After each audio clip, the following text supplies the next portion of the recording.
and some of you also did the second question set, so I had a chance to read through some of those. And I like how, well, one thing that stuck out to me was that, the structure of these questions were such that it would have been just very easy to just, copy the responses from the textbook verbatim. But it was clear that, most of you did not do that. You actually gave them some thought. You took to heart that part in the question prompt that said, in your own words. So I appreciate that.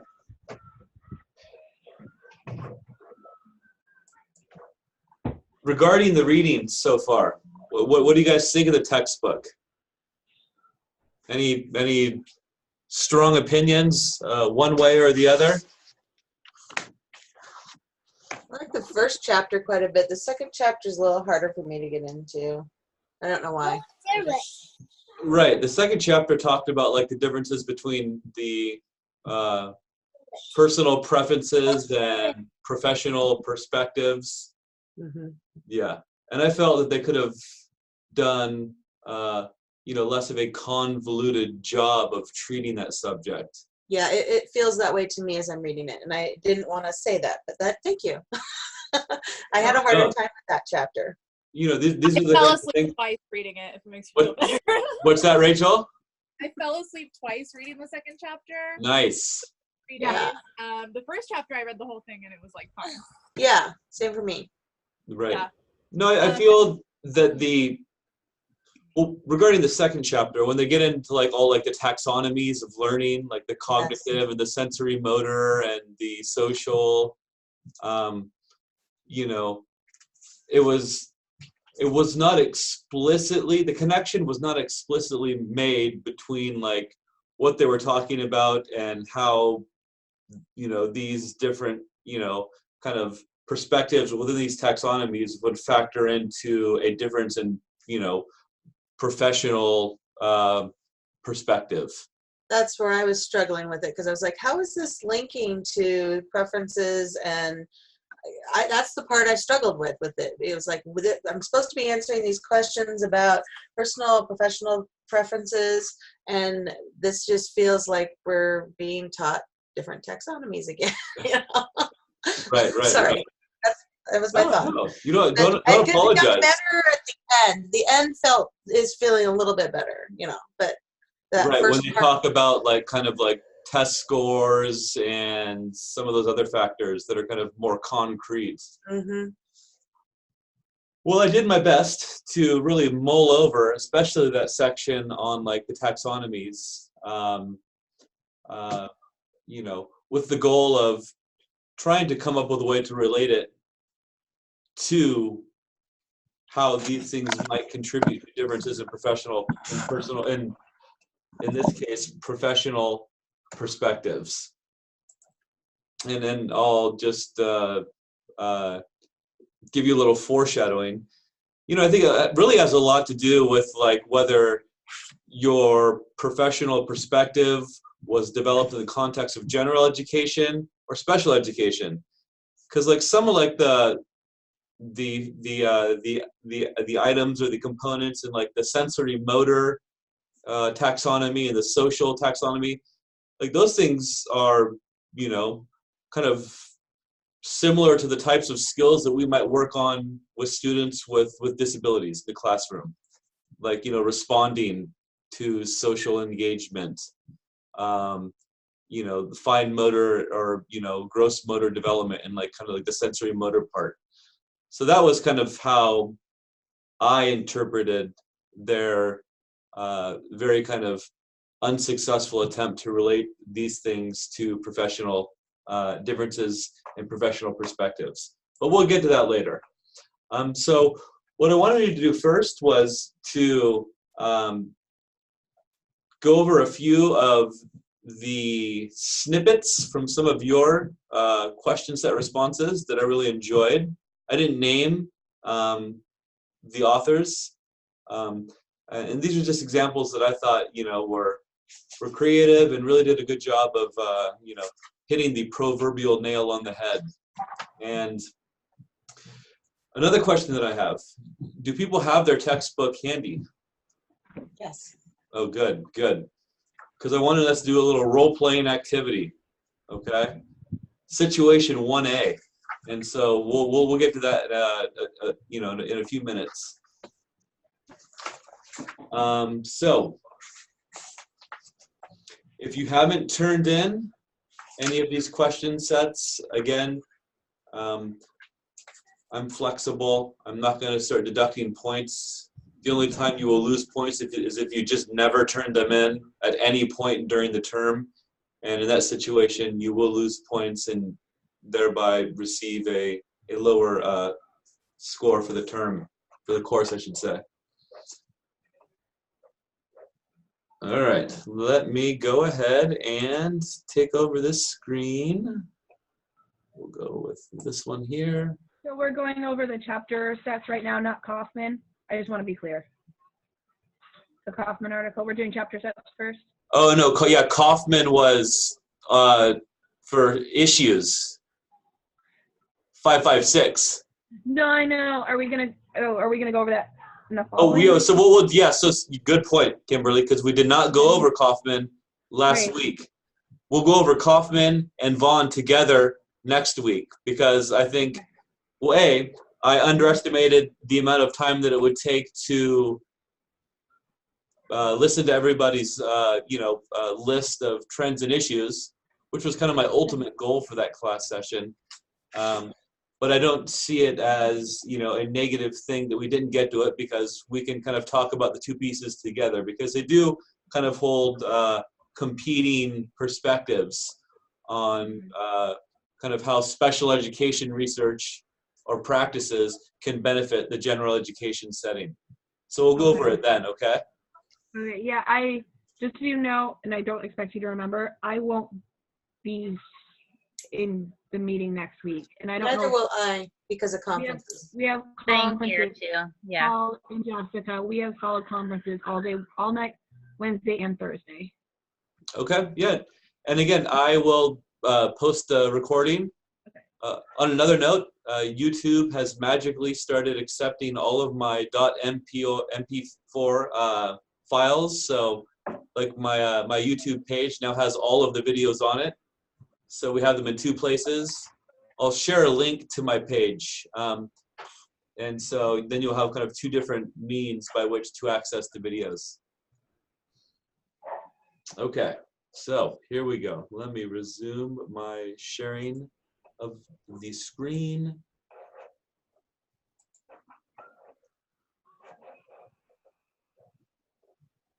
And slideshow. At the beginning.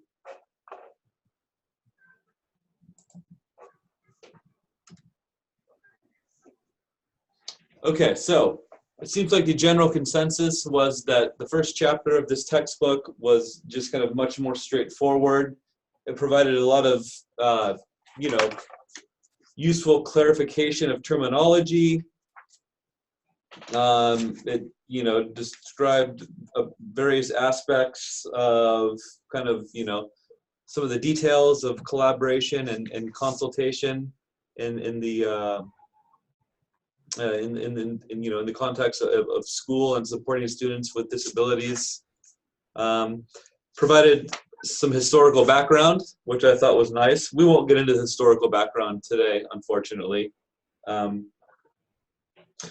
we do know that, collaboration was, required as early as the Education for All Handicapped Children Act, when it called for multidisciplinary teams to work together to develop the learning objectives for students with learning differences.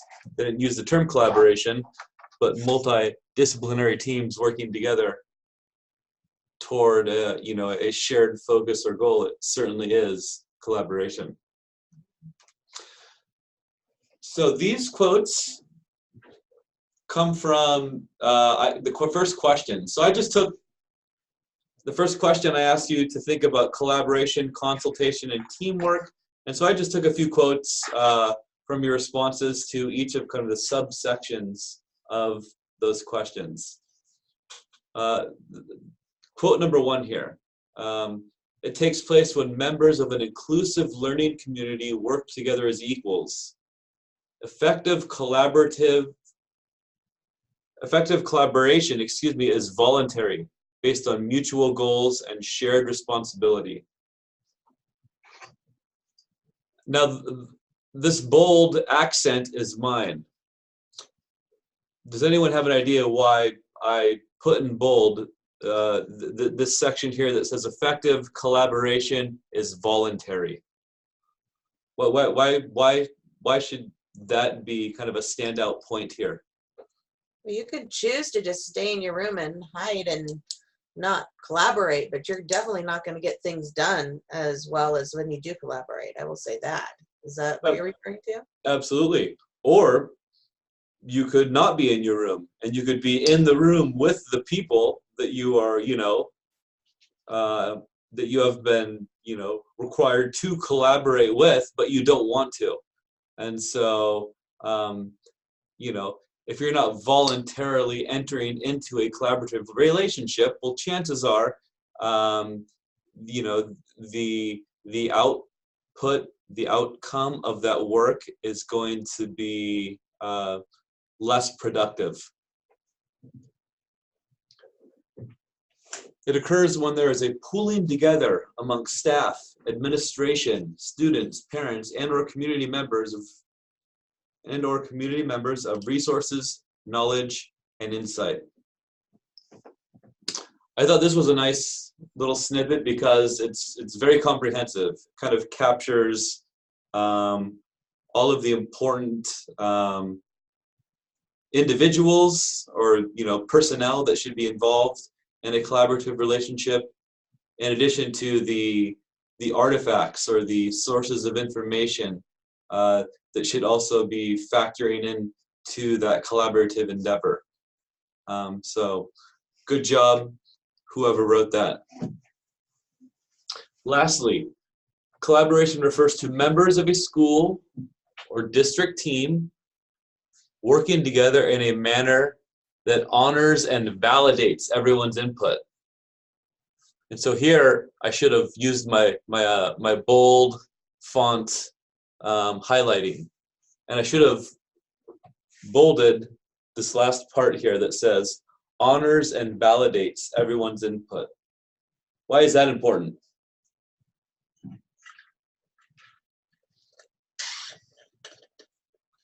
It's important because if people don't feel respected when they say something or when they have a contribution to make, they will stop contributing. Right. And I'm sure that we've all been in a situation in which, we were asked to provide, input on a matter.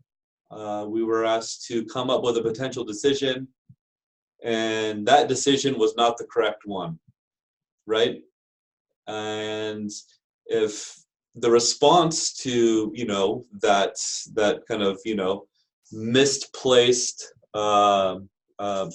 offering of information is negative, well, yeah, it will absolutely shut you down and make you less likely to contribute in the future, when in reality, you might, be full of valid insights on whatever the matter is under discussion. So it really is important to honor and to validate everyone's input. So just 3 little snippets from definitions of collaboration in the school environment that I really enjoyed. Consultation. The process of gaining insight and knowledge from someone else.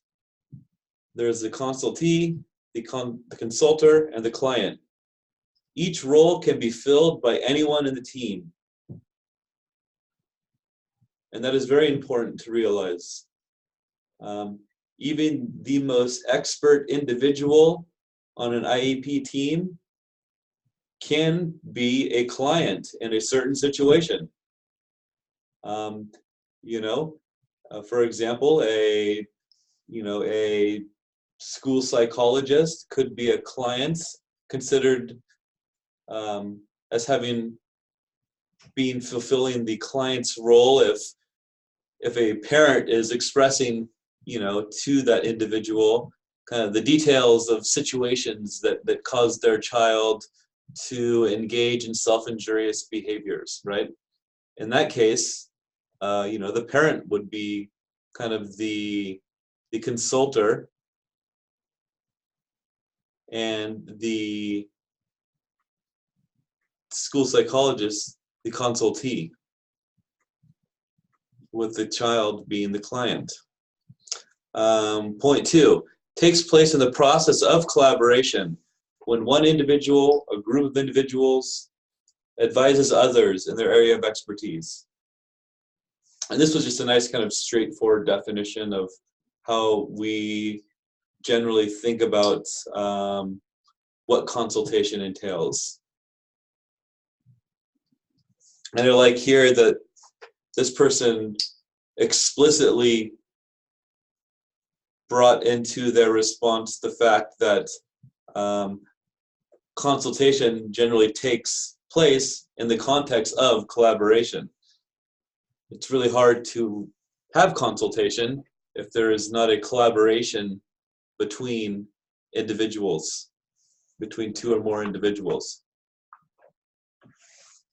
The 4th bullet point here, the term for when an educator or someone else working with a student consults an expert in a given area in order to best support the student's educational needs.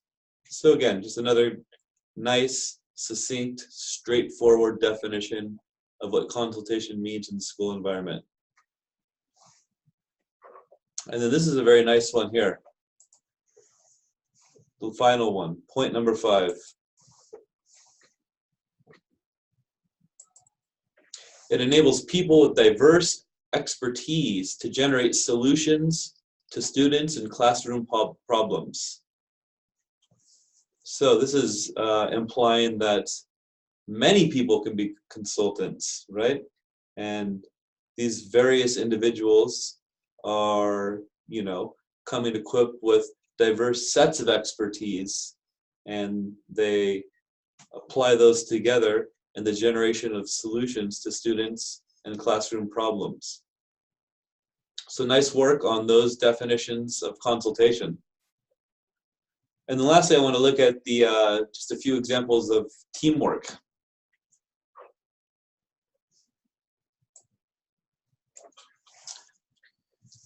It involves all the individuals that work in a school, working as a collective unit toward a common goal. Again, this individual hit on the prime details of effective teamwork, working as a collective unit and toward a common goal. Teamwork is not very effective if not everyone on the team is focusing their efforts toward a shared goal. In fact, in that situation, it's not even considered teamwork anymore. Teamwork is when educators work together to achieve a common purpose or goal while putting their own opinions and feelings aside for the unity of the group. That's been bolded, as you can see, which means that I really like that statement. Why do we put our own opinions and feelings aside for the unity of the group if we want to be effective teamwork or team players?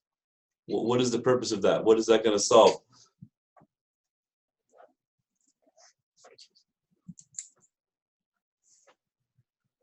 Well, if you're only going to think that your way is the right way, nothing is going to be accomplished. It's going to just cause strife amongst the group. Sometimes one person's idea and your idea linked together can actually be a really cohesive way of solving something. Right. And we have to work together and use different people's ideas for that. Right. Often we want to believe that, we are experts in our fields, and that based on our unique collections of experiences doing the work that we do, that our opinions and our feelings, could hold more value than those of an individual who, has a different set of experiences or hasn't experienced, the kinds of situations that you have to as great of an extent. But that's not necessarily the case. I mean, oftentimes, the perspective of somebody with less experience can spark a, problem-solving approach that is coming more from, out of the box, because they're not kind of hemmed in by a conventional way of thinking. The problem might be new to them, and so kind of their first inclinations for providing, potential solutions for solving it might be so kind of different that they actually could be very effective. And then lastly, this was a nice little succinct sentence. Teamwork is collaboration and consultation in action. And I think that, that is a perfect distillation of how each of these three concepts are interrelated. So thank you all for making these responses. If any of these, if you recognize this writing, good job to you. And what I would like to do moving forward is to kind of continue doing this and just kind of pulling out, sections of student responses that I think are, kind of demonstrative of the kind of, understanding and growth that I'd like to see everyone experience in this course. Okay, so we're going to shift gears now. You've had plenty of time to listen to me talk and read information off of PowerPoint slides. So now I want to give you all the opportunity to do some of the reading, to take the center stage, as it were. If you pull out your textbooks on page 2, we have a little role-playing scenario, okay?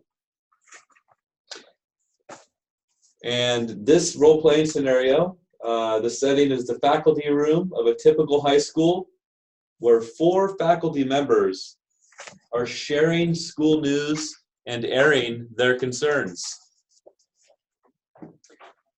And we have 4 roles available.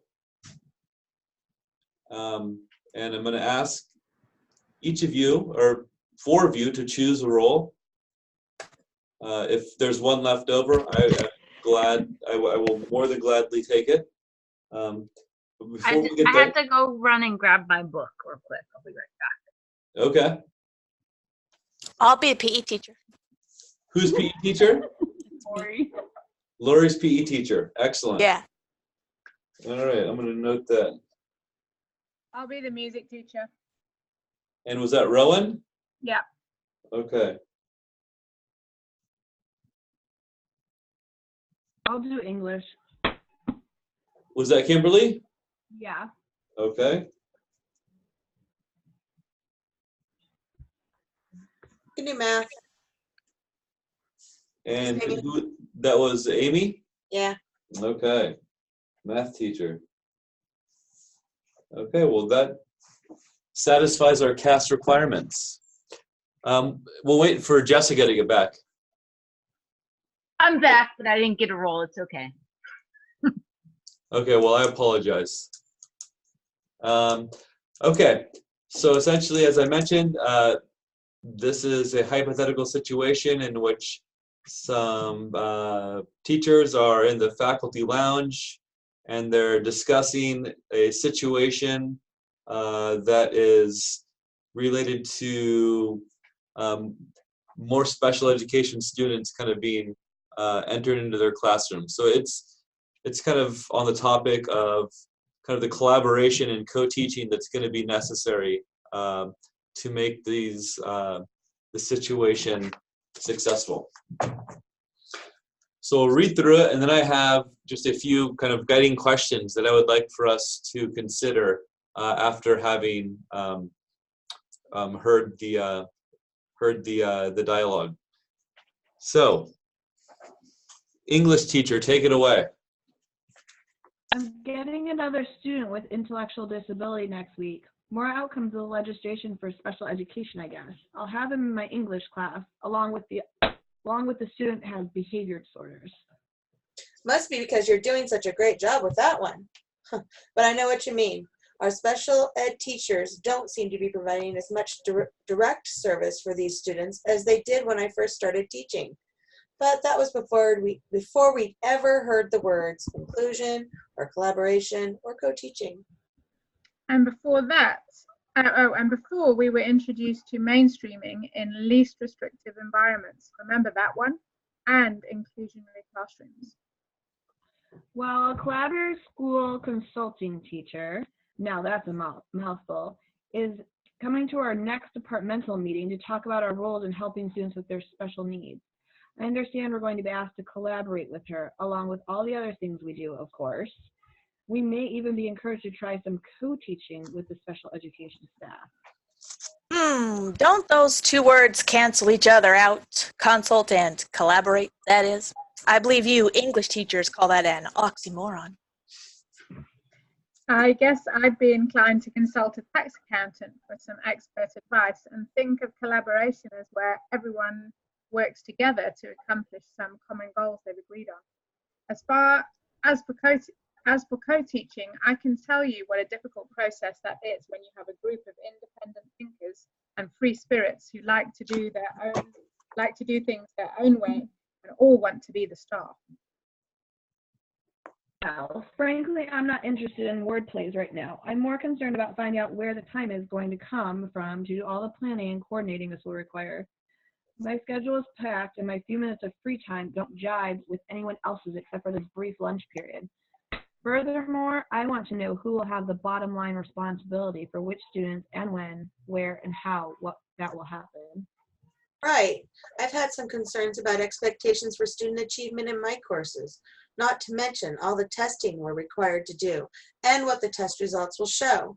I think we need more information and then more help to accomplish all of this. I hope we get it. Bravo. Bravo. Dramatic reenactment.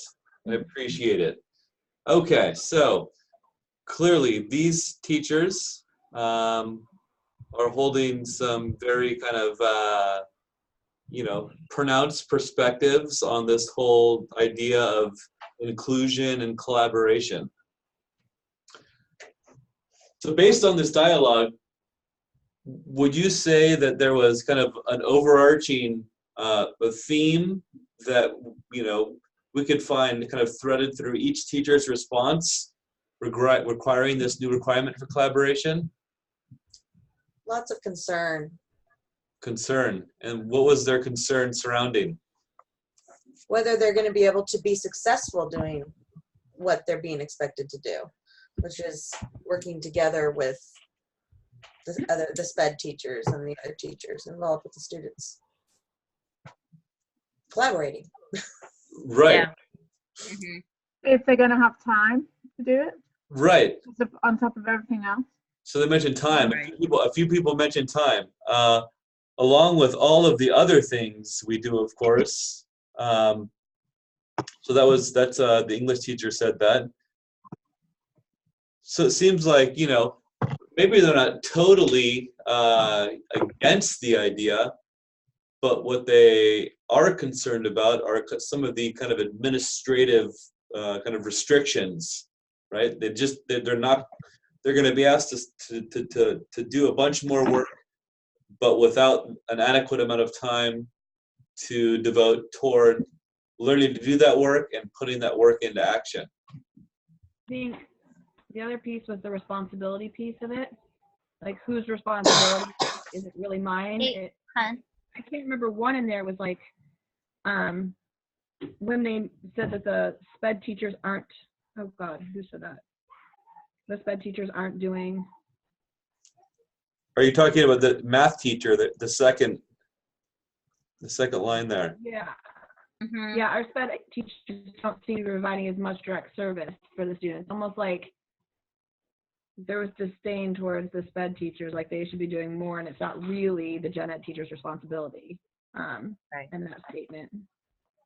So That was kind of what I was getting to, is like yeah, they're expressing like a fear of like, I don't know if I can do this, I don't know if I'm prepared, I don't know if I'm going to get the support, but also I feel there's kind of a negative attitude towards, why are we having to do this? That's why we have sped teachers. Right. Can't they just do their job? Like that was kind of like a unstated message. If I overheard that conversation, I would be pretty upset, you know. Right, and there was another comment made by the music teacher, and his comment is kind of redolent of this idea of like tradition that was discussed, or Right. I think they called it like turf, not turf Right. wars, yeah. But he said, as for co-teaching, I can tell you what a difficult process that is when you have a group of independent thinkers and free spirits who like to do things their own way and all want to be the star. Called a chip on your shoulder? Yeah, so he's just automatically assuming that everybody, you know, that all of these teachers are kind of this tradition in which, you know, they are the masters and commanders of their domain, and what happens in their classrooms should, you know, be at the sole discretion of what they want to happen. So a very kind of inflexible, you know, mindset, you know, given this potential, you know, co-teaching or collaboration model that's coming down the pipeline for these students. Has anyone ever had conversations similar to this in their own work?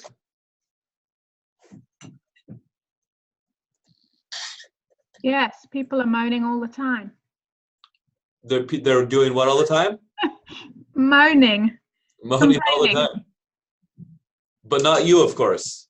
Never. You're alleviating, you're telling them, here's why you should not be moaning, because A through Z, it's all going to be better. Yep, that's it. Has anyone ever been in a situation in which like there's just like a flat out refusal to kind of participate in like a collaborative or a co-teaching approach in any of the schools that you've worked at? I haven't, because a teacher like that wouldn't last long at my school. Yeah. At all. They would actually, I mean, they kind of did, they forced themselves out by refusing to collaborate. They kind of made their own life more miserable to the point where they left the school. Okay. Yeah. The same thing. Yeah, the same thing for the teacher before me, I think, was not asked back for a similar situation. She wasn't willing to collaborate. Right. Yeah. And, you know, I think it just speaks to a certain type of person. You know, I think there are some people who, you know, they're very prideful and kind of the pedagogy or the curriculum or the classroom, you know, management strategies that they've developed on their own through their own experience. And they don't feel that it's, you know,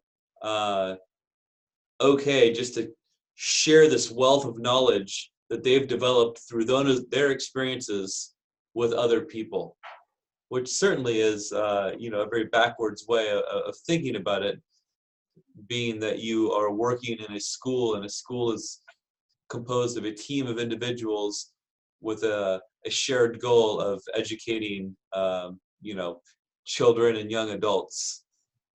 So, you know, I think as we move into the future, this kind of resistance is going to be kind of slowly whittled away at. And I think eventually, a more fully collaborative model will become the norm. It will take time, but I think that we can attribute a lot of kind of any resistance that's still around at this point to teachers from certain generations who are trained in specific ways that at the time they received their educational trainings, like that was just the way of going about to do it, and so you get set in your ways. Right. I think also that it's more difficult when the teachers don't collaborate. I mean, I'm really lucky at my school. There's only 5 of us. But I think when somebody new comes in that is like that top-down approach, it disrupts the entire building. That's quote-unquote above the teachers, and doesn't collaborate or work in teams well and just kind of dictate, then it can disrupt all the processes within the school, whether it's the special ed part or just the day-to-day behavior pieces, whatever it is. I've encountered that more than I've encountered among my colleagues. So just like a new principal or I don't know, superintendent who has a very specific vision, and they come in and they just say, we are now doing it this way from here on out, and no one has any say in it. Pretty much. Yeah. And they don't come to like a group that's already established and kind of has routines and roles, where we all know what we're good at and we like function really well together. Right. That's huge. I think that's more of the issues that I've ever seen in my 15 years. And I've seen that more often than I've ever seen because the teachers will get driven out, like Jessica said. Versus, chances are maybe this individual does have some good ideas, right. but the approach that she or he took to impose them on the staff was the incorrect one to take. And so so it's interesting. But yeah, so speaking just in a bit more depth on this notion that collaboration is going to be a much more prominent factor in education. I mean, we just look to the world around us. It's becoming more specialized. The human population is becoming more interdependent through the internet and ease of communication. We have access to vast stores of knowledge from leaders in a variety of fields. It just doesn't seem possible that this kind of traditional kind of isolated, I'm going to do it my way approach is going to stand up to kind of this much more kind of powerful and diverse system that is coming to replace it. Yeah. I mean, I think that you're right eventually, or at least I hope you're right. I feel like right now we're in this really weird spot where everyone kind of knows that collaboration is the thing that we should be doing, but there's not enough funding to actually have the time to do it the right way. Or at least that's the excuse all the time. Like there's no funding to like give you time to actually plan together or to have like adopting a curriculum that has apparently is the best curriculum, but then there's not really enough time to like train people properly on it. Or so there's all these like the best intentions, but then the follow through isn't there. And the excuse it seems like is always that there's not the funding or the time because of the funding. So it's like the ideal has been stated, but everything up into that, everything required to achieve that ideal is not in place. Yeah, not yet. Right. And so, that's, as you mentioned, that comes with funding. I mean, more money is going to factor very significantly into, kind of closing that gap. and expecting teachers to try to kind of hash this kind of stuff out on their free time, at lunchtime, at during break times. That's just not a viable means of going about it. Right. Sadly, though, in my experience, the reason is not because teachers aren't working during those times. It's because they're already busy working on other things that they don't have time for. Right. Yeah. Like they're already working then. Later. So it's like, you could use your lunch. Well, I'm already using my lunch to write this IEP that's due this afternoon. Like, I can't do it at lunch. Right. Yeah, it's like a tiny bit of cynicism. I'm trying not to be, but. No, I think that you are justified in your cynicism because you're speaking from your experiences, and we talk about these things, in these classes, and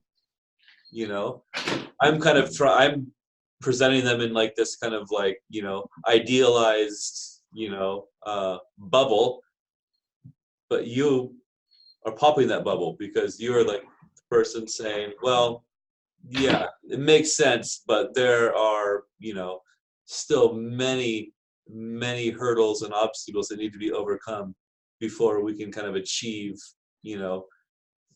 some of the objectives set forth in this textbook. Right.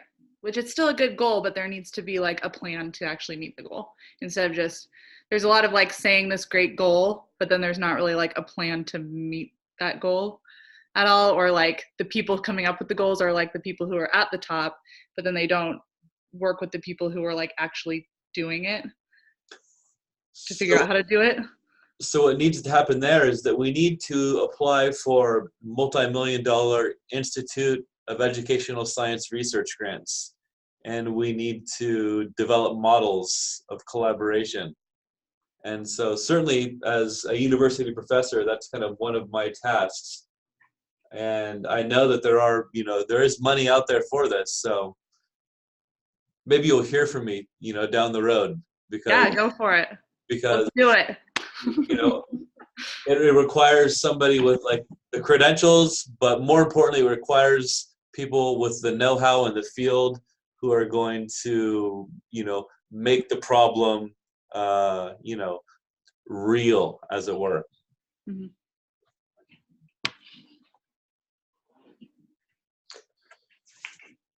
So I mentioned just this kind of interdependent and specialized world, and the fact that no one person is going to be considered the jack of all trades, and this is especially true in education, whereas we are all well aware of, we deal with diverse populations of children and young adults, and these individuals are, developing through stages from preschool to post-secondary education, and they are kind of trying to make broad life choices when it comes to determining, what their futures are going to be, and this is a multifaceted endeavor and problem. And so teams and networks of personnel are definitely needed to address issues of instruction, management of the learning environment, assessment of student achievement, professional development activity for educators, partnerships with parents, and communication with community leaders. I mean, this is a tall order to, attempt to get such a diverse range of stakeholders on the same page, all helping to move a child in a direction that is going to lead to an adult outcome that will be meaningful and successful for that individual. Okay, so I have another small group activity for us. What are a teacher's responsibilities? And that's the name of this activity.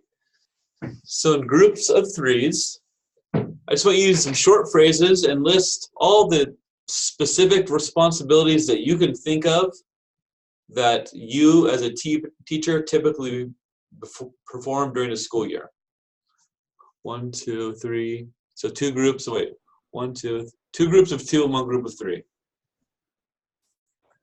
And so you can include not only responsibilities for instruction and curriculum preparation, but also for assessment, classroom management, extracurricular duties, supervision, maintenance of learning environments, preparation of materials, and professional development activities. So the goal here is just to kind of, collaborate on the development of an exhaustive list of the many, many, many things that you as educators are required to do during the course of a typical school year. Now, are you talking specifically in the realm of SPED? No, it doesn't have to be in the realm of SPED. Okay. Okay. So I'm going to stop sharing here. And I'm going to put you out into breakout rooms so you'll work together in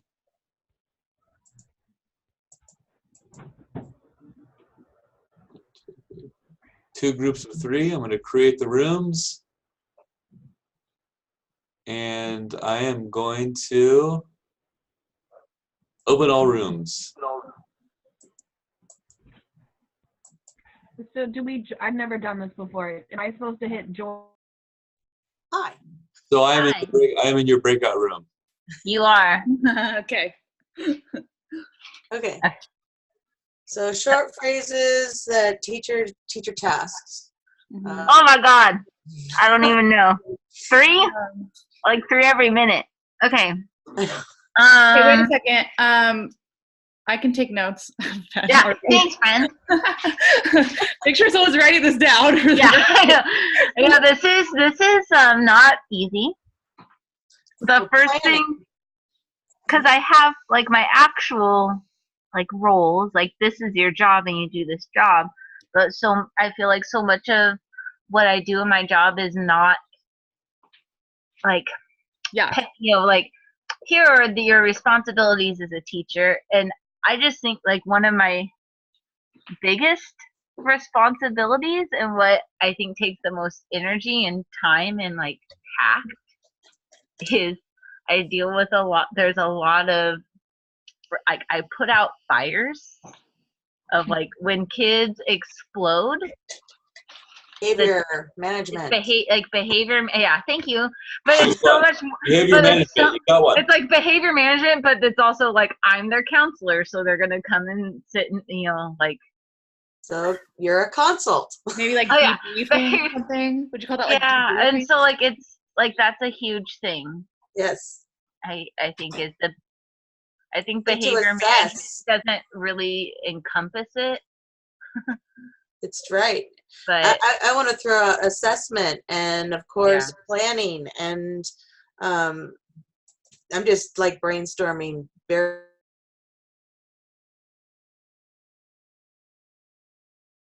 You want to do the list, Lori? Yeah, I'd be happy to. Okay. I put, since it's everything, I just started listing stuff. RTI preparation and running RTI meetings, SST preparation and running SST meetings, IEP preparation, IEP meetings. Those were the first 3, of course, that came to my head. I do have to do supervisor duties sometimes out on the playground. Yeah. When Okay. because we have duty? a small staff. I don't know if you guys have to, but Yeah, I we do. rarely, but our staff is so small that if we have multiple people out, I just have to go out there.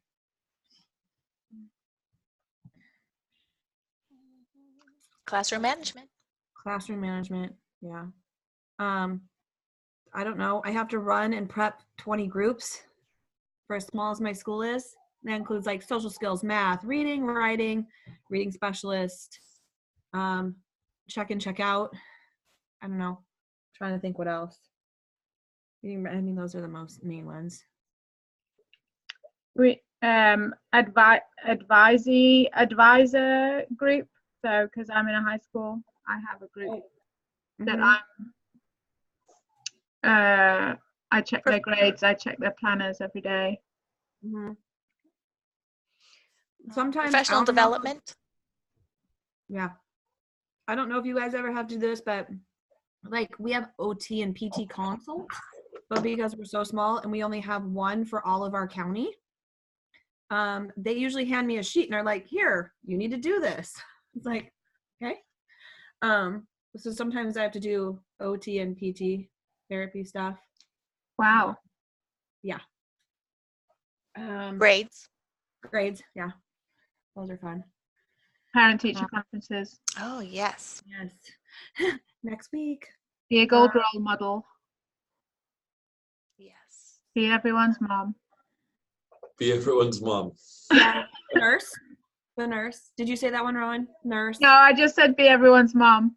A There- first grader when I was subbing said to me once on the playground, "What? So you're a teacher and you're someone's mom?"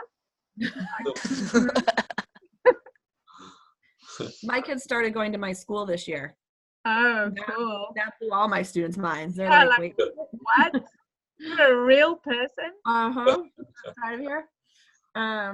So sometimes we lost our counselor in our town. Only the high school gets it now, and not that I'm like saying I'm certified as a counselor, but sometimes we have to have those Serve in that interventions role. where the kids have to just speak what's on their mind. So counseling type therapy. I think every teacher is part Right. counselor.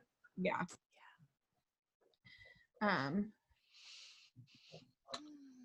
Okay, let's take just a couple more minutes. I'm going to check back in with the other group, okay? Okay. How about school improvement meetings? Yeah. PBIS meetings.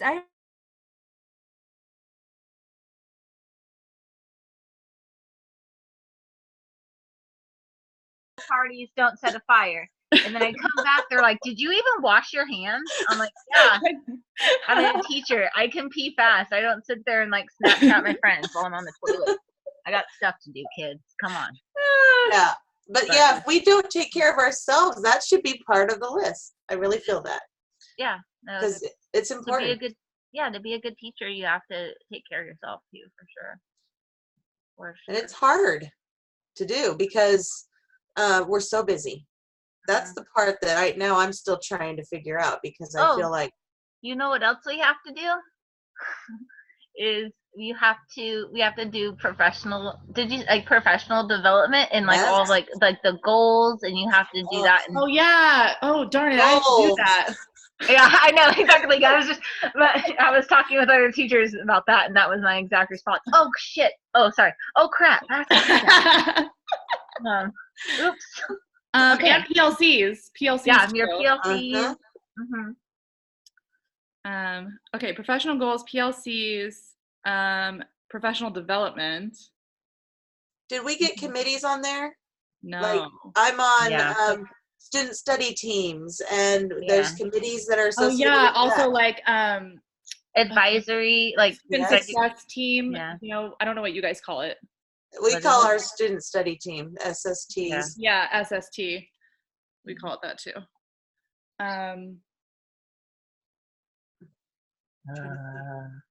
Our list is extensive. I know. I feel like part of it honestly sometimes is like for a lot of my kids, I have kids who's like I have a weird group. I have 3 kids whose parents have died in the last 2 years, and I have like 2 other ones in foster care. So like a big part of it is just like doing parent things. yeah, Like, they like are excited about something or worried about something, they come and talk to me because they don't like have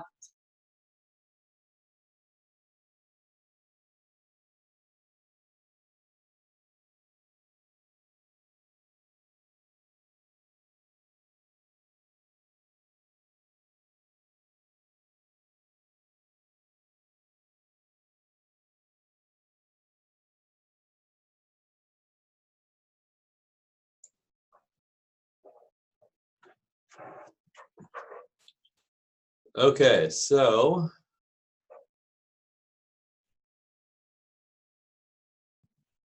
23 seconds, they'll be back.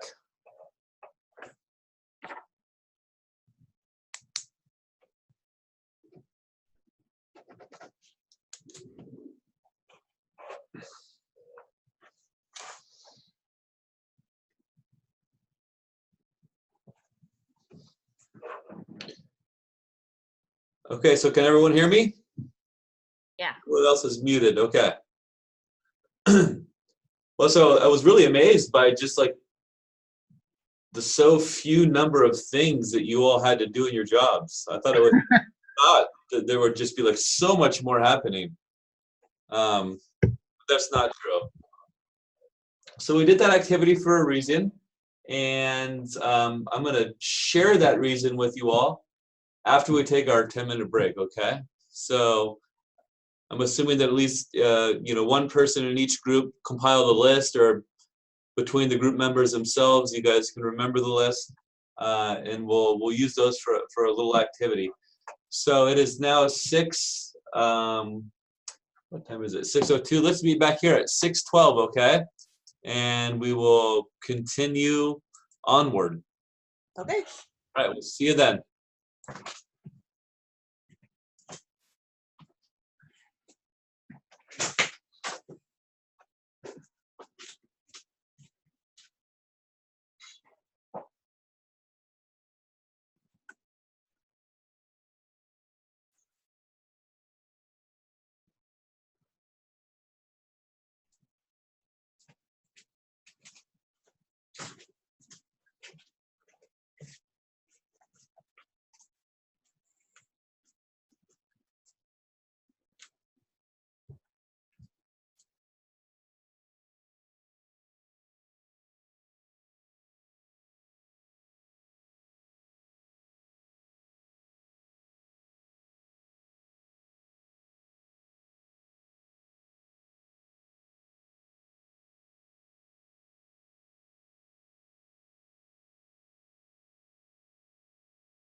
Hey, Amy. Okay. Did you hear the latest about our school? No, this is recording right now. Let's wait. I'll text you. Okay. It's on official record. Yeah.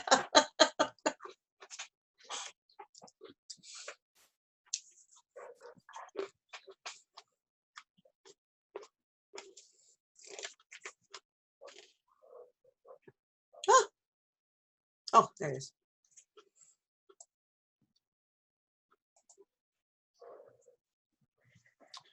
Okay, so I heard a lot of tasks, responsibilities shared between both of the groups. So now I would like for us to,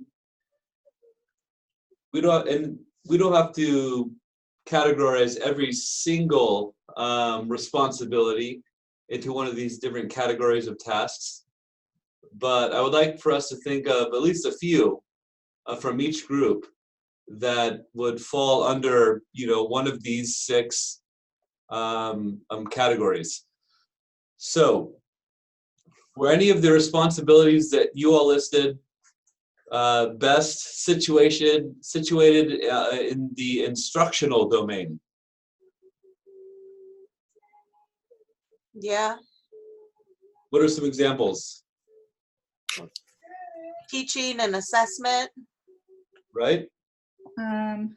Yeah, teaching, assessment, preparing lessons for paraprofessionals, and having like unofficial meetings with teachers about accommodations and how to accommodate different curriculums, probably. Right. Oh no, it's gross. And how about the curricular category? Were there any examples of responsibilities that would best be qualified under that heading? Someone mentioned developing a new curriculum. So developing new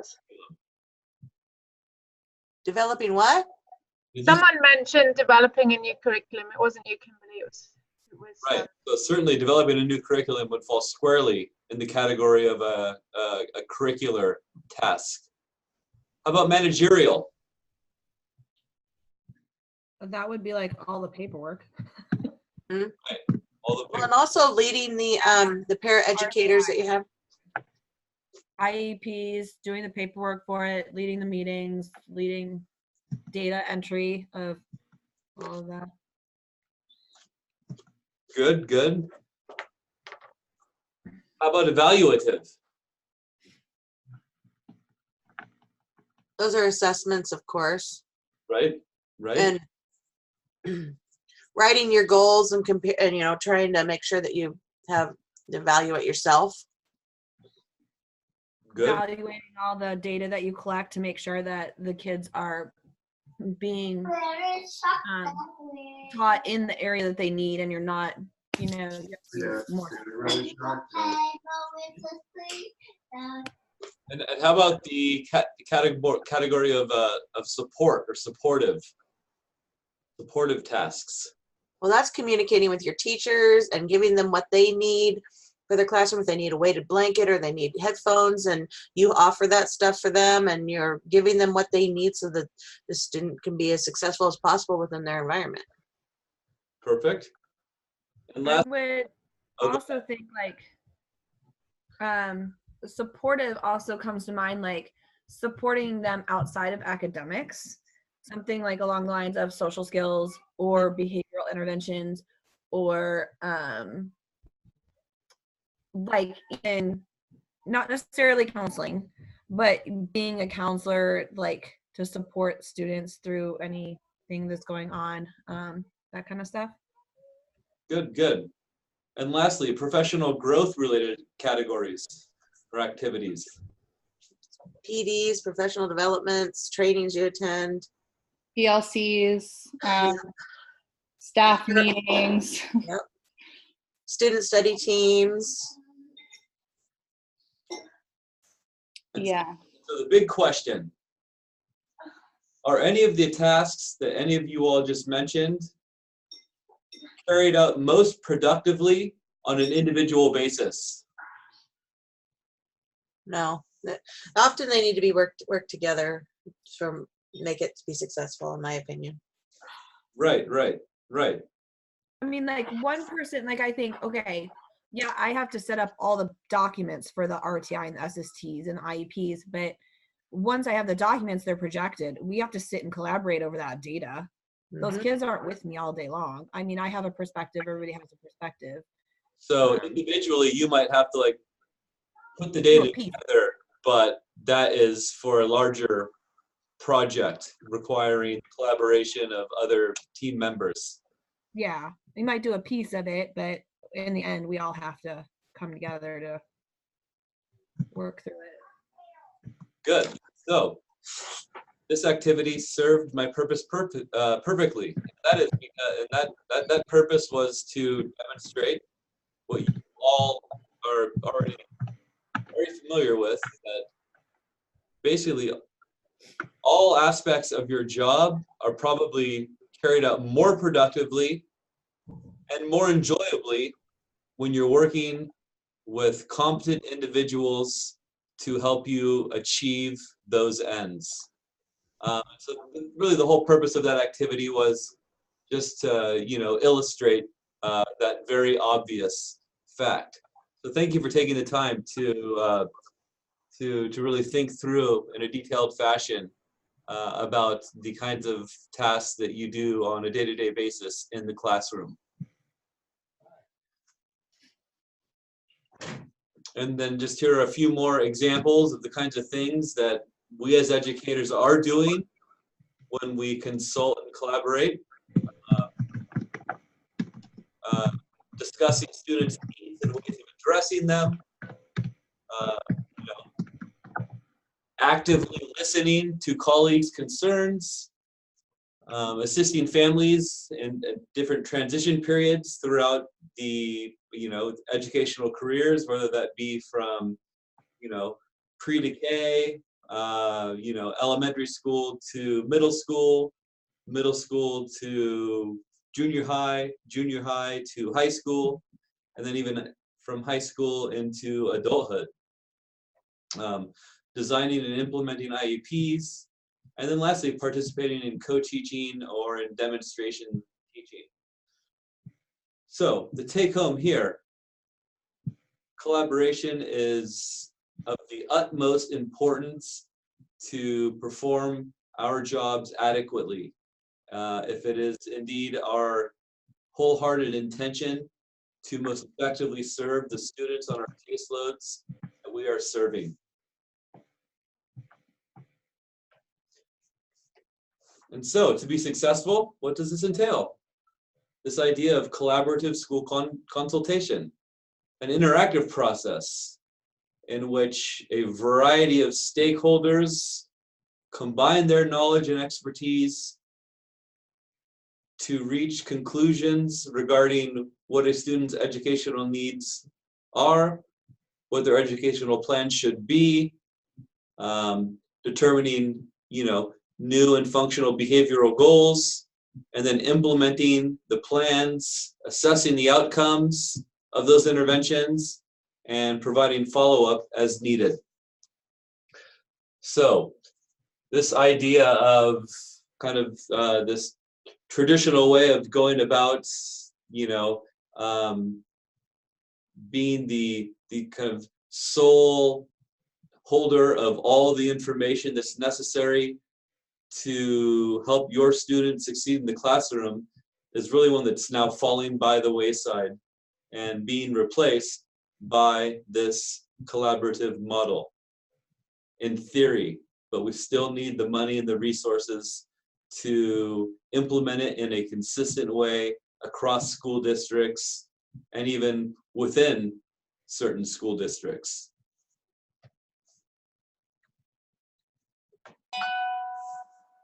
Okay, so we've talked about collaboration and we've talked about consultation, and one I think important part of the textbook talked about how the roles of a collaborator a consultant, a consultee, or a client are interchangeable depending on the situation, okay?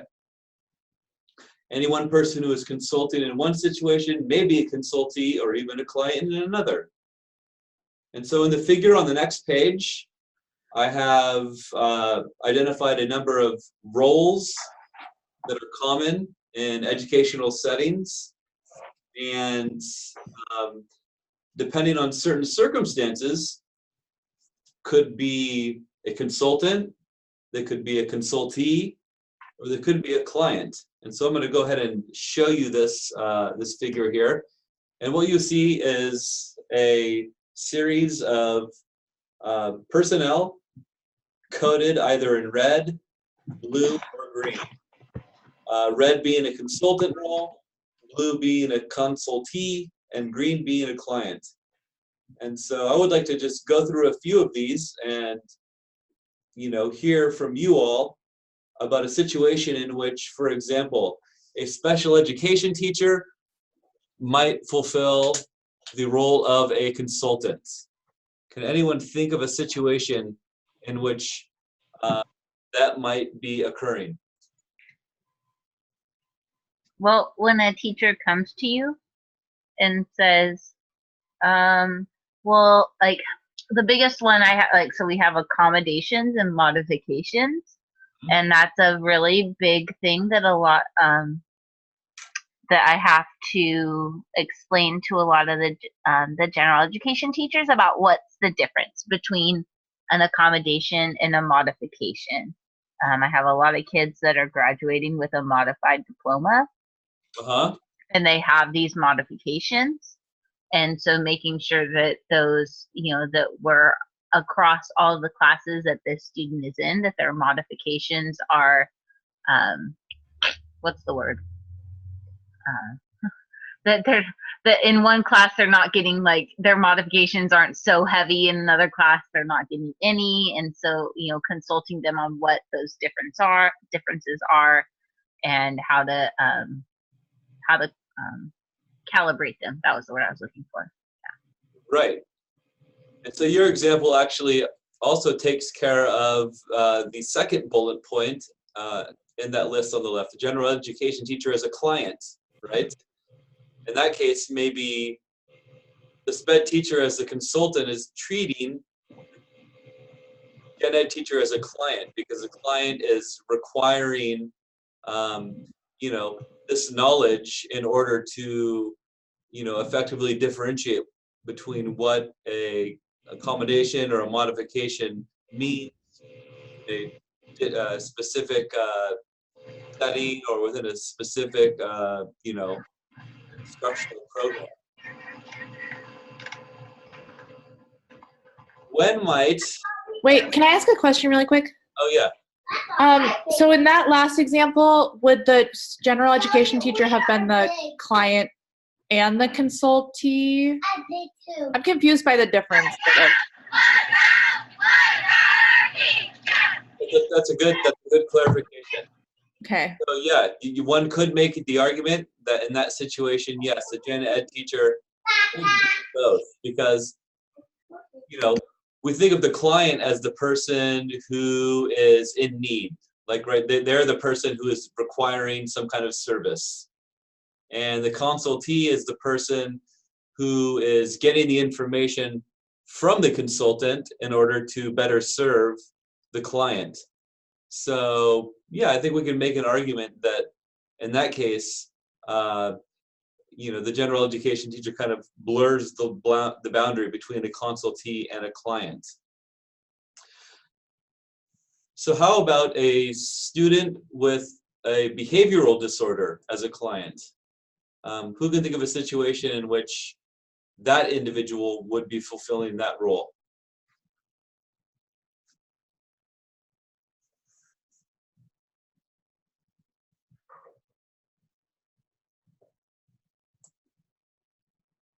Well, if a student's having a meltdown or something and they are asking to take a break or to come into the room to calm themselves, they're coming in to maybe get assistance from the whichever room they're trying to get that from. If it's from the SPED teacher, who would be the consultant, Right. that would be the client situation, in my opinion. The student would be the client, and the SPED teacher would be the person who is the consultant. Right. Generally, when we think of the role of a client is the person who is kind of receiving a service from some kind of expert in the field, right? And so Yeah.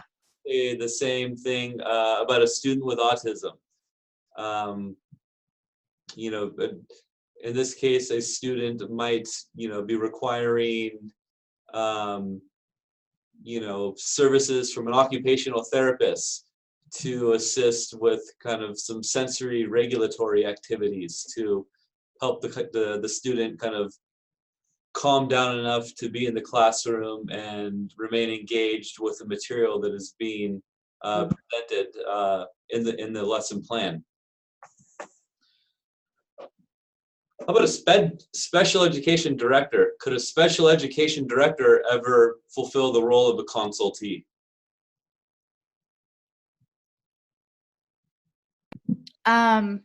So maybe like I've had situations where there's like a parent who is maybe like wants to meet with the special ed director. So the special ed director, if it's my student, will come and talk to me and get all the information about the student first. Mm-hmm. Yeah, it's like in that situation. Right. So the SPED director is the person who is needing the information. Mm-hmm. And in that situation, you might be the consultant because you have the specifics on the child that the SPED director might be requiring information about. Mm-hmm. Mhm. If you think about a situation like that, it could even be where the SPED teacher is the consultee to a parent, because parents have Right. so much information about their children. Right. And parents are in the consultant role. Right, right. A parent might, you know, approach you as their child's special education teacher with a concern for, you know,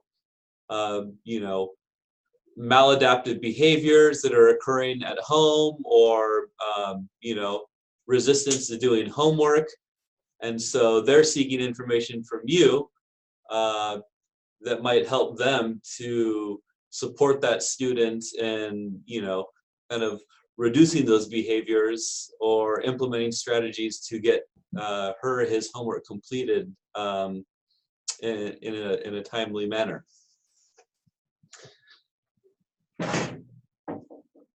And how about a university professor in special education in the role of a consultee?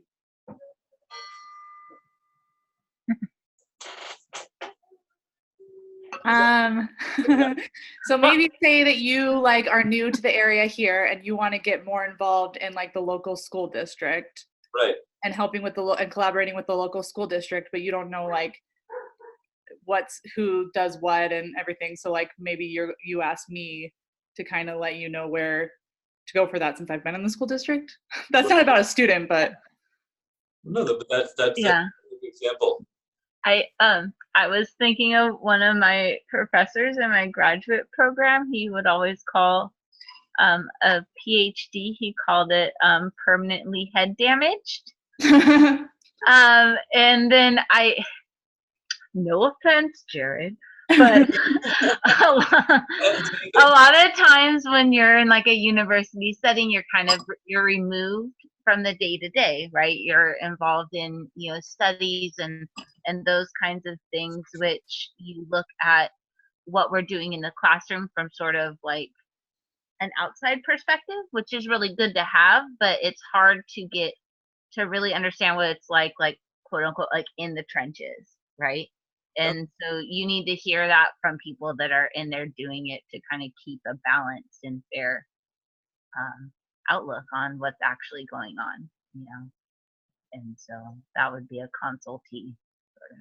Yeah, no, I mean, it's, you speak to the importance of this interdisciplinary team. Yeah, I'm here, you know, I have information related to like resources that might be useful for you all, best practice strategies.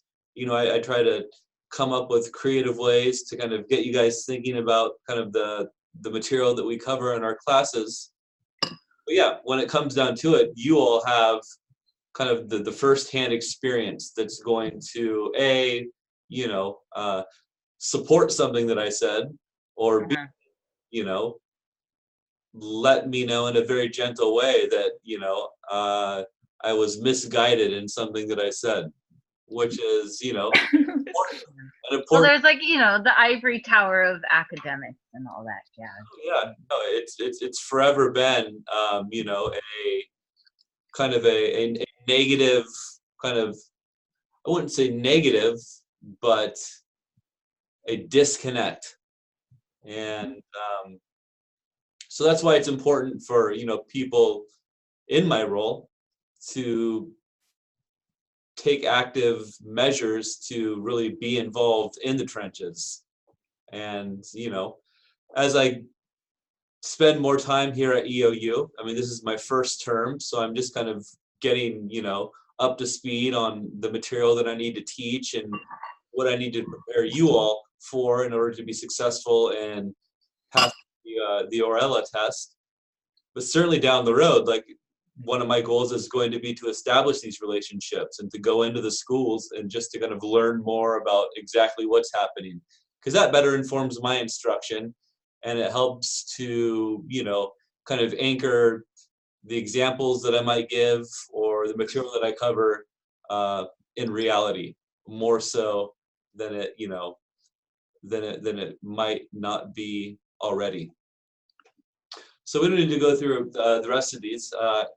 I just wanted to get us thinking about kind of this idea of how we can be flexible and thinking about how different people can fulfill these kind of different roles of consultant, client, and consultee.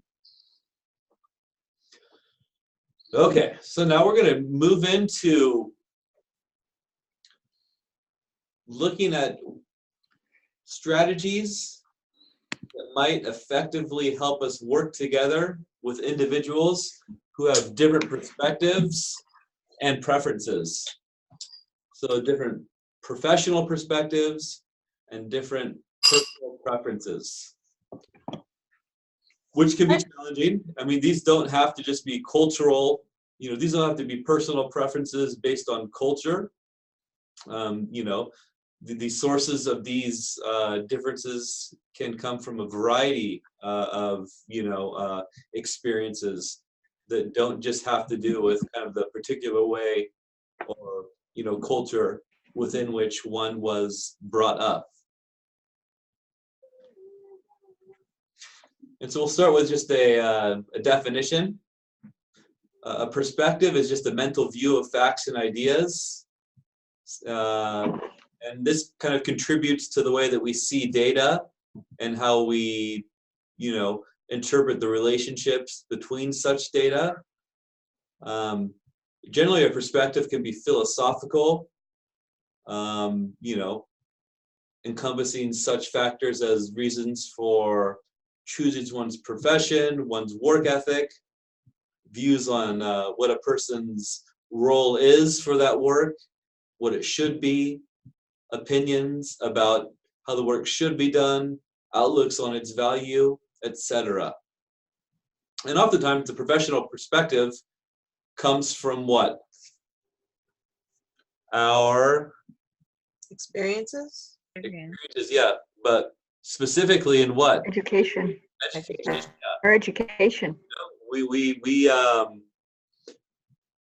enroll in one program versus another. Different colleges have different kind of philosophies and perspectives that they try to instill in their students. And as diligent students, we try to do our best to embody those perspectives, while at the same time tempering them with our own personal experiences and also our own personal perspectives. And we contrast that with a personal preference. Preferences are basically selections or choices to which we give priority. we might prefer, you know, one approach over another. And, you know, certainly one's, you know, professional training will factor into that. But as I already mentioned, our unique personalities, our unique personas will also factor into those. Preferences indicate what a person, you know, likes better and holds higher than other things. Like, for example, when making decisions, maybe I like to make decisions based purely in fact. You know, I only want to know what are like the hardcore empirical facts that we have that are relevant to the decision that we need to make. Well, other people might want to think about possibilities. We don't necessarily need to consider those facts, but we can consider, you know, other non-facts and think about how those might lead to different possibilities for making a decision. When we're thinking about functioning, will it be planned and orderly, or will it be spontaneous and flexible?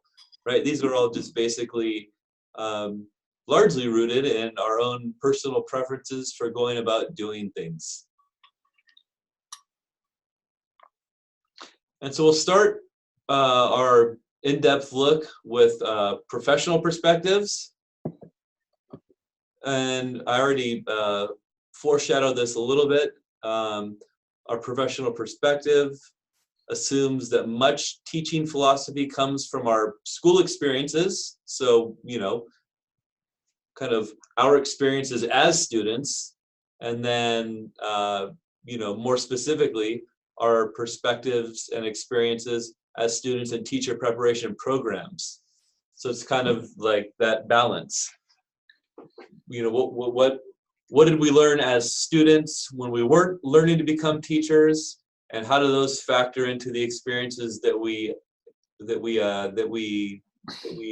gain in programs where we are now learning to become teachers?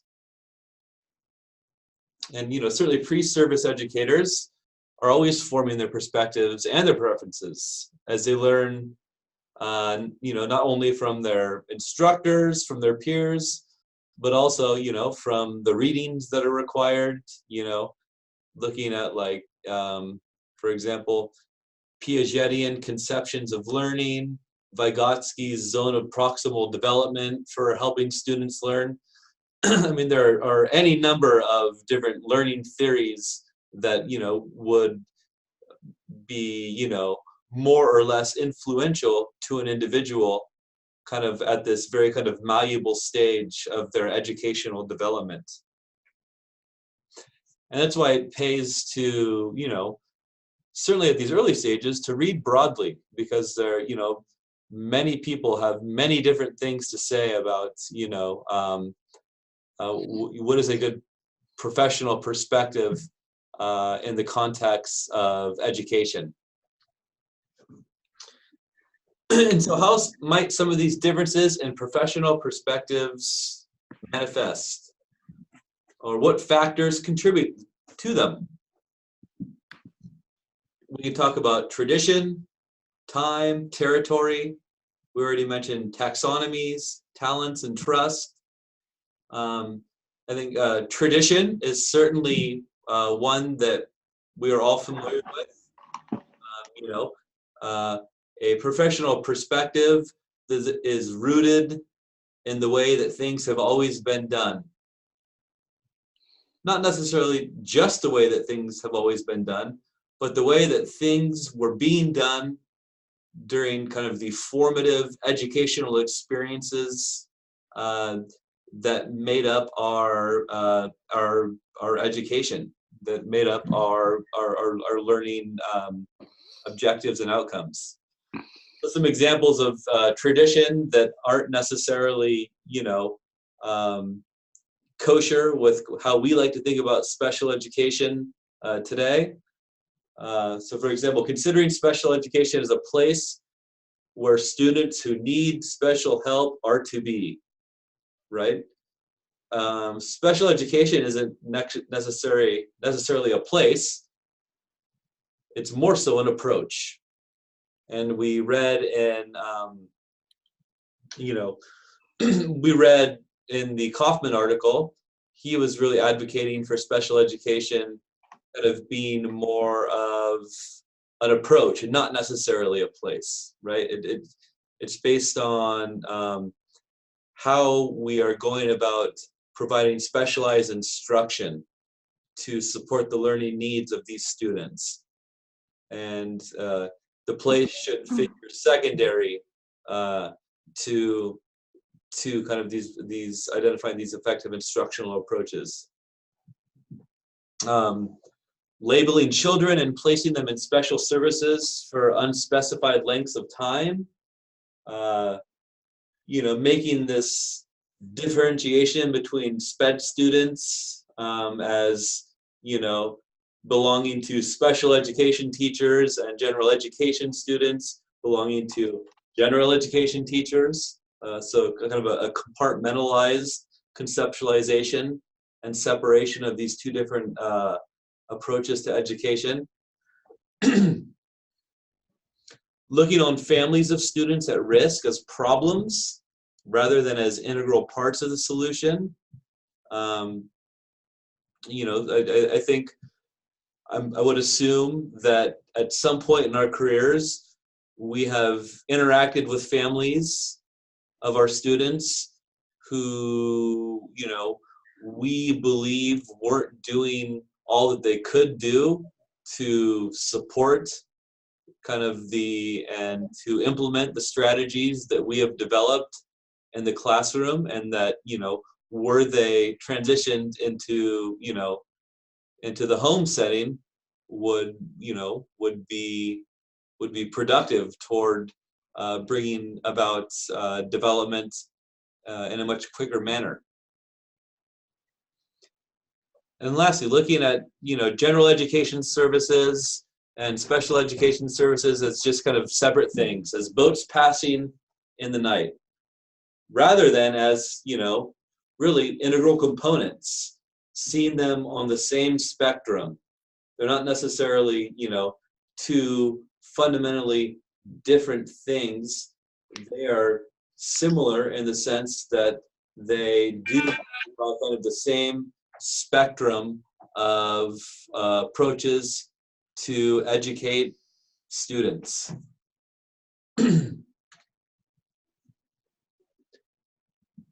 Time can play a huge role in kind of making these differences in professional perspectives between special education and general education teachers.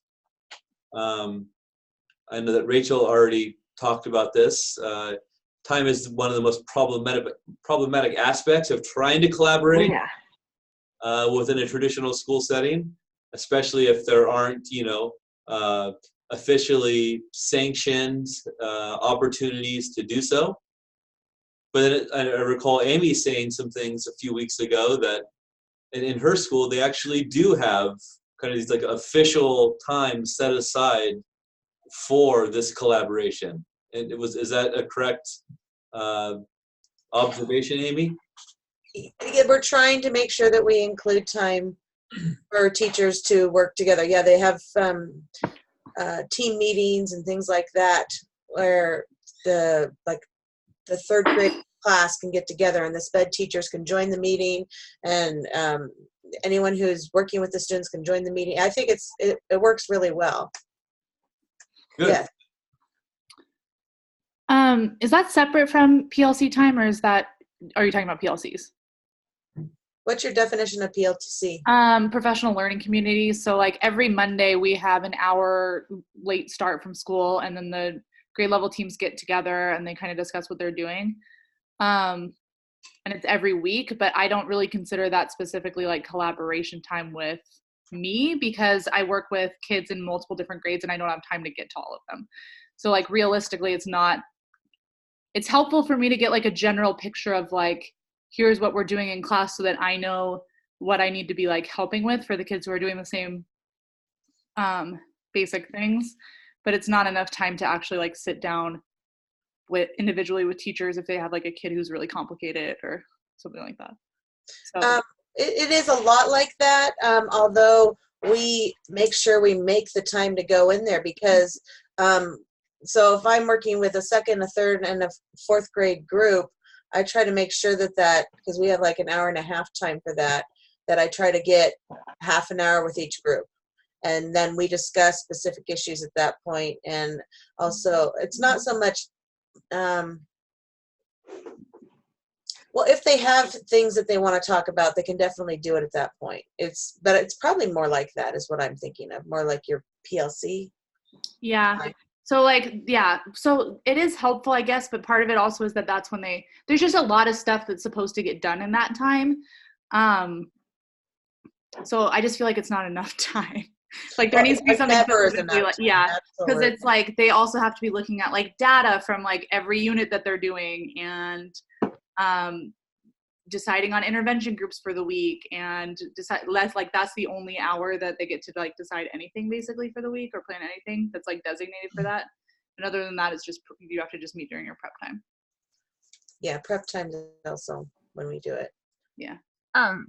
We used to, in the past, our school, you know, an alternative high school, there's multiple programs. One of them is cohort, which is more of like our traditional sort of program, but they only go to school Monday, Tuesday, Wednesday, Thursday. So there's Fridays that were open for all of the cohort teachers. And there used to be time set aside where it was usually like twice per term where cohort teachers would have collaboration time. And so it was an entire Friday work day where all of those cohort teachers would get together. SPED teacher, me, who I also do other things, I would come in later in the day and sit down, and it was the principal and everyone together in this really like fabulous, wonderful thing where things got done. We recently had a change in administration, and they didn't really understand what the purpose of that was, and it got sort of taken away. And it's really interesting to see what we're in like week 5 right now, the immediate fallout of that lack of that time. And we're trying to figure out the best way to speak to our administrator about like how meaningful that was. Mhm. Even though it seems like a waste of time, it's really not. I don't know. It's an interesting thing. Right. The time, because the administration doesn't see that as an effective use of time, because well, you have all this other time to get together, but it's like, well, no, this collaboration time is different than just like meeting in a prep or meeting for an hour. No. You know, you have this large chunk of time where you can just get stuff done, you know. I mean, the set time, you know, that is occurring on a regular basis allows for, you know, that time to be more effectively utilized. You know, plans can be developed, agendas can be developed, Right. and, you know, just trying to find times here and there it is not going to result in as a comprehensive treatment of, you know, kind of whatever issues are arising and need to be dealt with. Mm-hmm. Yeah, and so it's interesting to see the difference between when we had a chunk of time versus now, oh, well, you have this hour here, these 45 minutes here, and how we're getting the same amount of time allocated. It's just instead of in one chunk, it's spread out. And so it's different, you know? Right. And often what's required is that extended period of time to kind of, you know, kind of get the momentum going. Mm-hmm. Because some of these issues are involved, and you can't just make any meaningful progress on one in 30 or 45 minutes.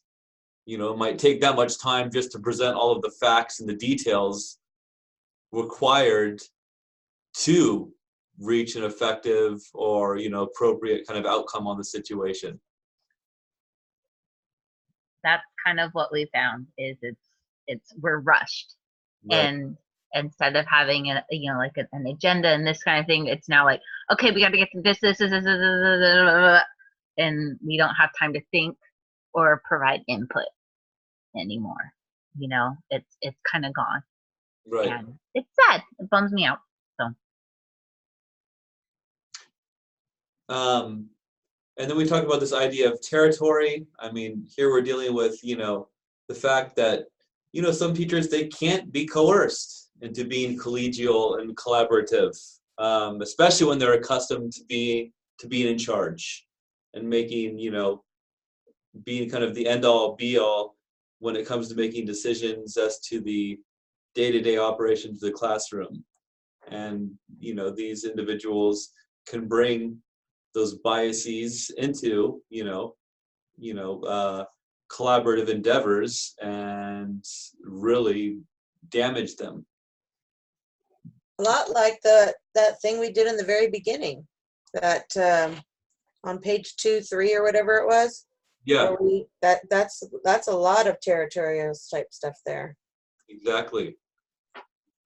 And these can be challenging for new teachers, right? Because as new teachers, you're coming into a school district or a classroom, and you know, you have a lot of new kind of fresh ideas, and you know, you see maybe situations in which, you know, an approach that you've heard of might be effective, but you have kind of this, you know, this lording figure over you who has the ultimate kind of, you know, veto power. And so, you know, persistent experiences such as those make one less inclined to share those ideas in the future. No one likes to be shut down time and time and time again.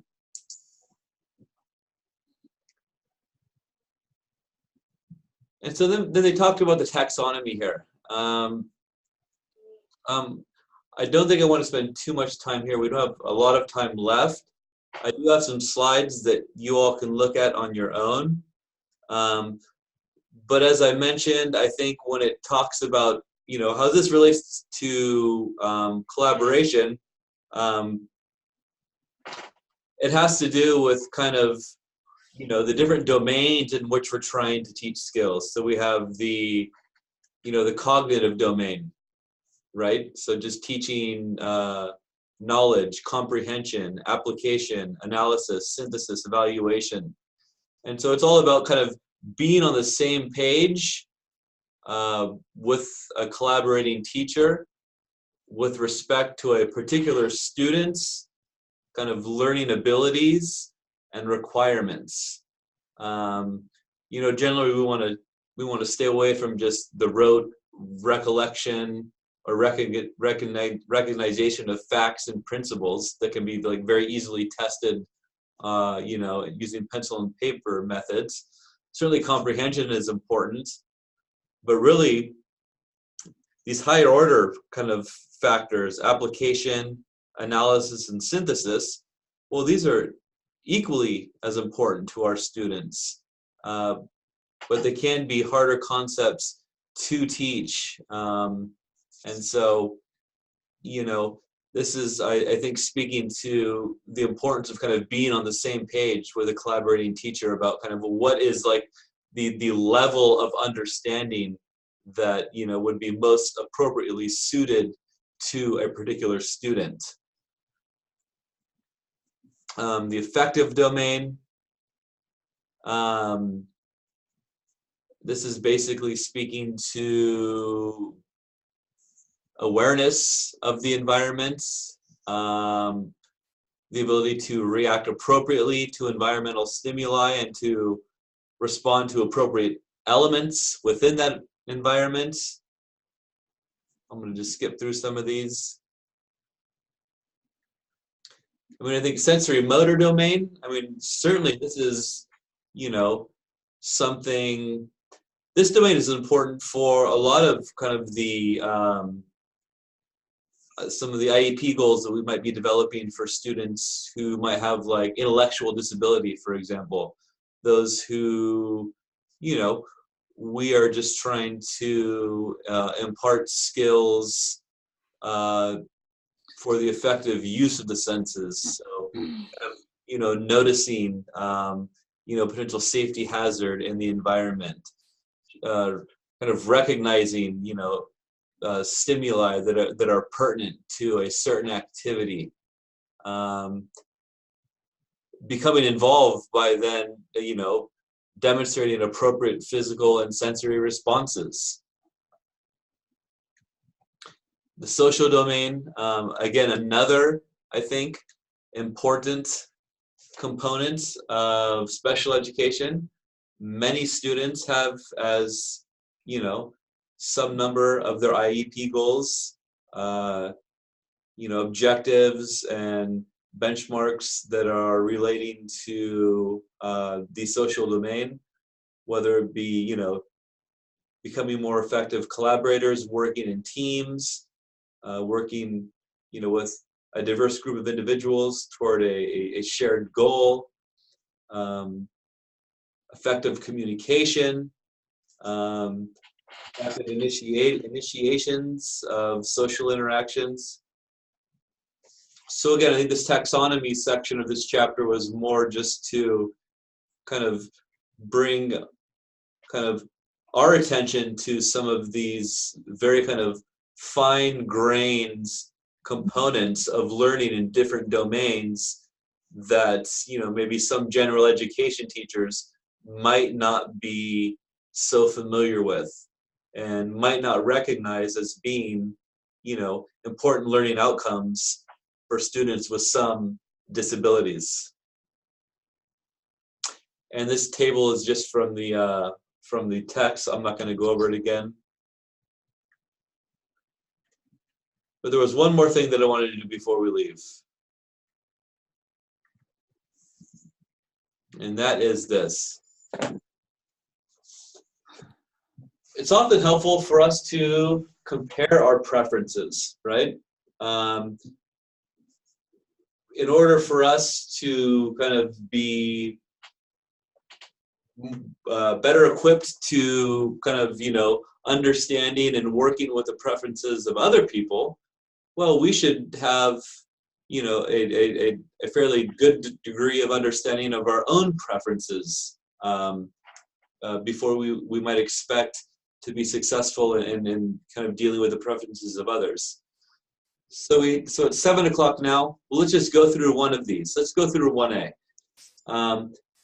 And you can, if you want, in your copious amounts of free time, you can kind of go through all of these and kind of see where you sit. So is there anyone out here who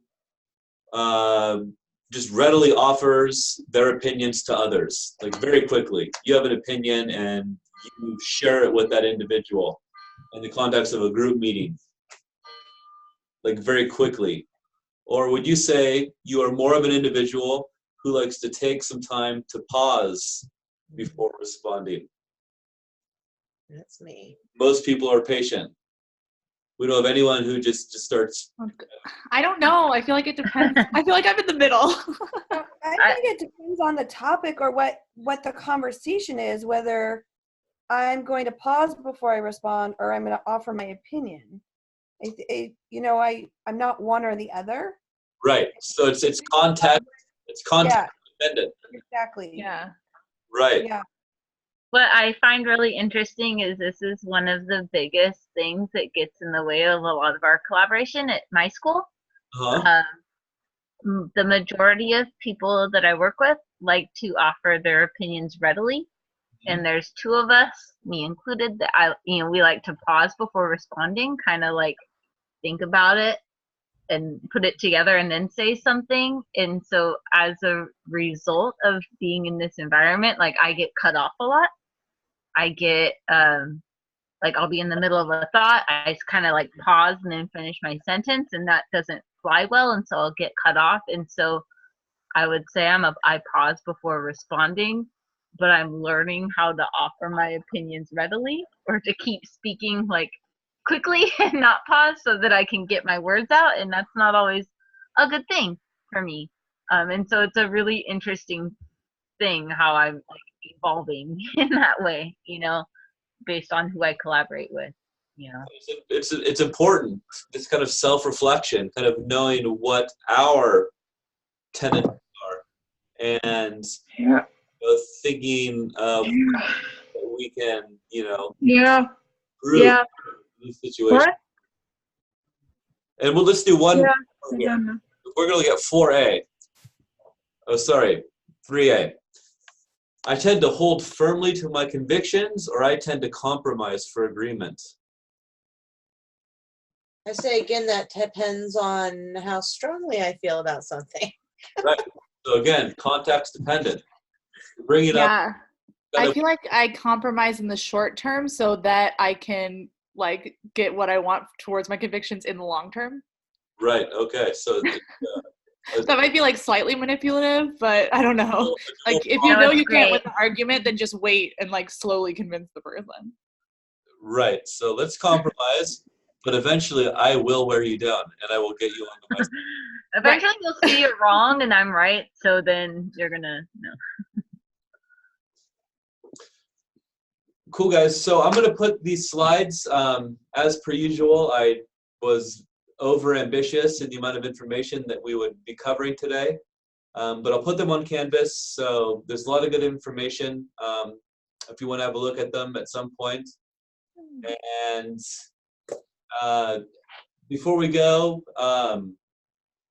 any roadblocks or anything anyone would like to share regarding the resource maps or the collaboration plan? Have people started thinking about those? I know it's still down the road. I'm not expecting, really anyone to have, these things fully completed or fully fleshed out. But it sounds like some people have started looking into some of like the resources that are available, so that's a good start. So, I'll just reiterate the importance that we don't want to put this off until the very end. And when you really do start thinking about it, again, if you have questions, feel free to reach out to me, and I'll do my best to clarify and support you along the way, okay? Well, as always, thank you for a nice discussion this evening. And I will be seeing you all next week. If you haven't had the opportunity to complete the responses to the question sets, do your best to get those done as soon as possible, okay? Can I have a quick question? Oh, yes, Lori. Yeah, this is just in regards to our bibliography. Is it possible for me to switch gears into a different topic? Yeah. If you selected a topic and then started, looking into it and we're like, whoa, this is going to be a bit harder than I originally anticipated. Well, I do have an ulterior motive, and then I do, and then I'm working on my lit review for my master's. Oh, perfect. And if I align those two subject matters, I can kill two birds with one stone. That's the sign of an effective multitasking student. So go for it. It must be done. Okay, perfect. Thank you for that. Okay, well, thank you, everyone, and I'll see you next week. Have a good weekend. Thanks. Yeah. Thank you. Hey Jared. Yes, Rachel. Nobody else has to stick around.